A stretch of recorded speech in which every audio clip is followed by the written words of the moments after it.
One, I actually believe Harbaugh.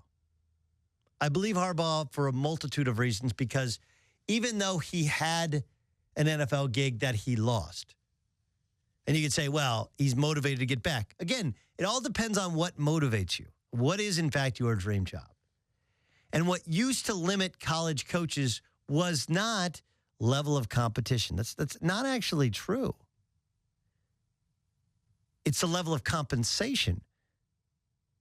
Like Jim Harbaugh is making 5, but investments take it to the actual value of being 9 a year. So anybody says like, hey, you go to L.A. and make 10 a year. Again, first of all, we're guessing that Stan Kroenke would pay 10 for $100 million. Second of all, we're thinking that that's what motivates him. And while 10 for $100 million is a lot of money, that's FU money, that's retire money, plus you can live on the beach, coach the Rams, coach football, you don't have to recruit. Again, you don't know what motivates Harbaugh. You don't know what motivates Harbaugh. Here's a dude whose dad was a college coach, whose brother is a pro coach. And as good as John Harbaugh is, right? Like John Harbaugh is a fantastic coach with the Baltimore Ravens. When they won the Super Bowl, is he revered in Baltimore?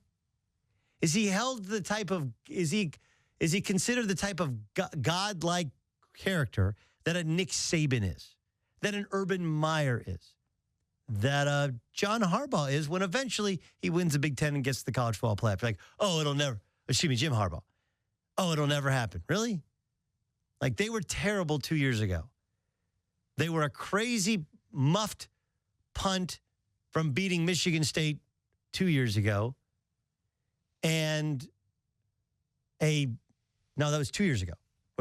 That's 2 seasons ago. Not this. This season is technically over. Now we're in the postseason. Whatever. Last season, they were this close to making it last year, this close to making it this year, and he's only been there 2 years.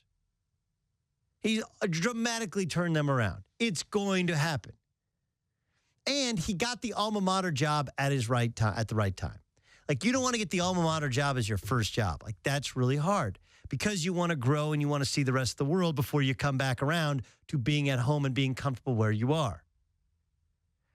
Remember, Harbaugh started at the University of San Diego. Then he worked at Stanford. Then he went to the San Francisco 49ers. Now he's at Michigan. You got to get that alma mater job at the right time. You got to be compensated at the right level. You got to be at the right school that can compete for a national championship.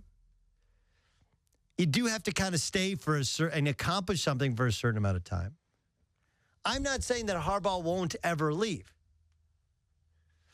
But I also think you have to remember he is from a culture of longtime football coaches. He played for Bo Schembechler, who was at the same school for over 20 years. And you do get to a point in life in which you're like, you know what? If this is all there is, that's good enough. You're essentially your own GM, your own president of football operations when you're the head coach in college. And you don't always have that power. You never, in fact, have that power when you're in the pros. Because at the end of the day, the owners own. And the perfect example of it is Jeff Fisher. He was there for 4.5 years. He got a contract extension.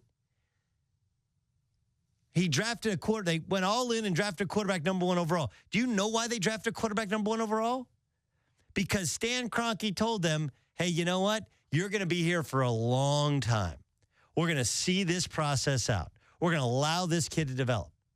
So that's how he coached. That's why he wasn't freaking out when his starting quarterback wasn't good enough. And like, why aren't you dressing your number 1 overall pick?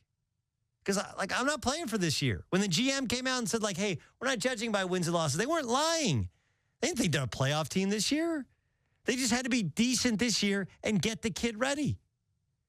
But what happened? The fans turned on him.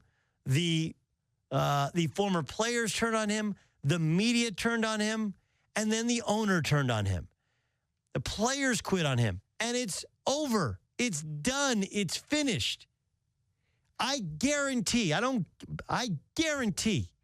that if you ask Jeff Fisher, Jeff, can you see a scenario in which you get fired this season. At the start of the year, he would say, no, I have been given every assurance. That's why we drafted a number 1 pick. That's why I got to hand select Jared Goff. That's why we gave up all these draft picks. But what happened? Owner changed his mind.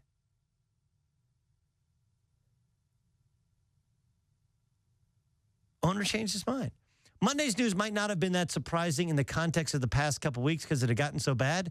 But if you would have told me at the start of the year that Jeff Fisher, who it was leaked that he was getting an extension before the season began, I'm telling you, Fisher was giving every assurance he was staying. He was there for the long term. Right?